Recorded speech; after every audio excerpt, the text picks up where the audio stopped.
Assalamu alaikum, all my viewers. Hope you all fine by the mercy of my channel. Once again, I like to welcome all of you in this new video. আজকে আমরা তিনটা rules নিয়ে আলোচনা করব। এই তিনটা রুলসে আমরা কিভাবে বাক্য বানাতে পারি। আমাদের দৈনন্দিন জীবনে আমরা যে বাক্যগুলো ব্যবহার করি, যে বাক্যগুলো দিয়ে আমরা ইংরেজি বলতে পারি, এরকমই তিনটা রুলস নিয়ে আজকে আলোচনা করব। তো প্রথম যে রুলসটা রয়েছে সেটা হচ্ছে subject plus to be verb, to be. এরপর হচ্ছে impressed plus to verb one. সাবজেক্টের পরে টু বিটা আমরা সবাই জানি to be verb am is আর প্রেজেন্ট টেন্সে বসাবো, আর ওয়াজ আর পাস্ট টেন্সে বসাবো।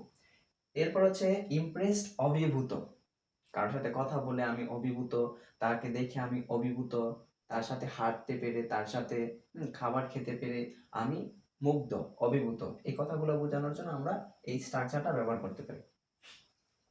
তো সরাসরি যদি একটা বাক্য বানিয়ে দেখি তাহলে সেক্ষেত্রে কিভাবে হবে। আমি তার সাথে কথা বলে মুগ্ধ।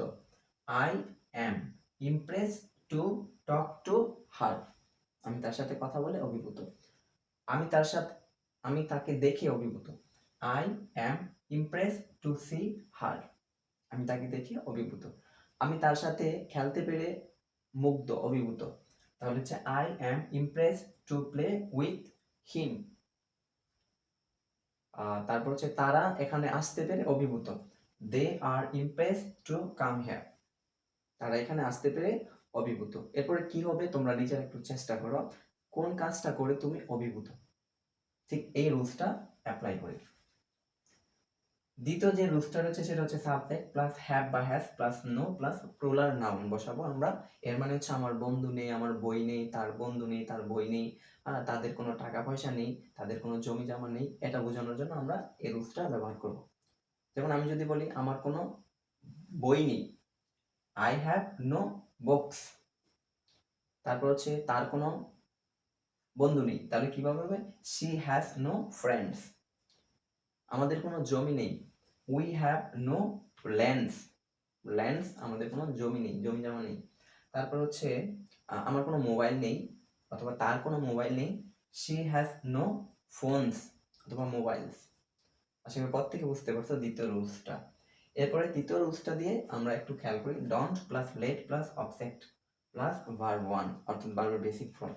এর মানে হচ্ছে তাকে যেতে দিও না, শিশুটিকে খেলতে দিও না, তাদেরকে বাইরে দৌড়াদৌড়ি করতে দিও না। এইভাবে বাক্যটি আমরা মেক করার চেষ্টা করি।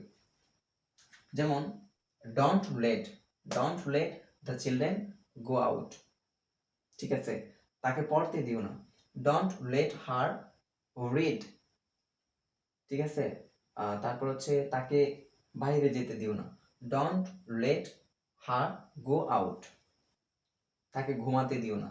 Don't let him sleep. তারপর হচ্ছে ছেলেটিকে স্কুলে যেতে দিও না। Don't let the boy go to school. ঠিক আছে, তারপর হচ্ছে মেয়েটিকে মোবাইলটি ধরতে দিও না। Don't let the girl touch the phone. আশা করি তোমরা প্রত্যেকে বুঝতে পারছো তিনটা রুলস দিয়ে কিভাবে বাক্য তৈরি করলাম। আবার একটু করে একটু রিমাইন্ড করি। ঠিক আছে, আমি তার সাথে কথা বলে অভিভূত। I am impress to talk to her. আমার কোনো কলম নেই, আই হ্যাভ নো পেন্স। তারপর হচ্ছে তাকে বসতে দিও না, ডোন্ট লেট হার সিট। ধন্যবাদ সবাইকে আজকের লেসনটি দেখার জন্য। পরবর্তী ভিডিওটি পেতে চাইলে অবশ্যই চ্যানেলটি সাবস্ক্রাইব করে পাশে থাকবেন। আসসালামু আলাইকুম।